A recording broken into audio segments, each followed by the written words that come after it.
మహేష్ జాగళ్లముడి దర్శకత్వంలో రూపొందుతున్న చిత్రం ఘాటి. ఇందులో గ్రామీణ మహిళా పాత్రలో హీరోయిన్ అనుష్క నటిస్తుంది.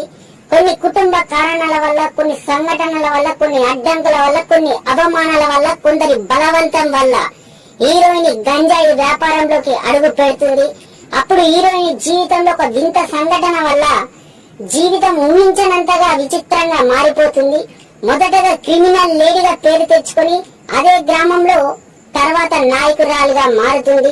ఒక ఆర్డినరీ ఉమెన్ ఎక్స్ట్రాడినరీ లెజెండ్ గా ఎలా మారుతుందనే సన్నివేశాలు, కథలో ఊహించని కొన్ని మలుపులు, భావోద్వేగ సన్నివేశాలు, అలాగే గంజాయి వ్యాపారంలో బలవంతం పెట్టిన వారిని అతి కిరాతకంగా హింసిస్తూ హత్య చేసే సన్నివేశం, అలాగే గంజాయిని ఇతర గ్రామాలకు సరఫరా చేస్తున్నప్పుడు పోలీసుల నుండి తప్పించుకునే సీన్స్, ఒక రాక్షసి పవర్ఫుల్ లేడీ లెజెండ్ గా మారి తన గ్రామాన్ని, తనను నమ్ముకున్న వారిని ఎలా ఆదుకుంటుందనే సీన్స్ సినిమాకి హైలైట్స్ గా నిలుస్తాయి.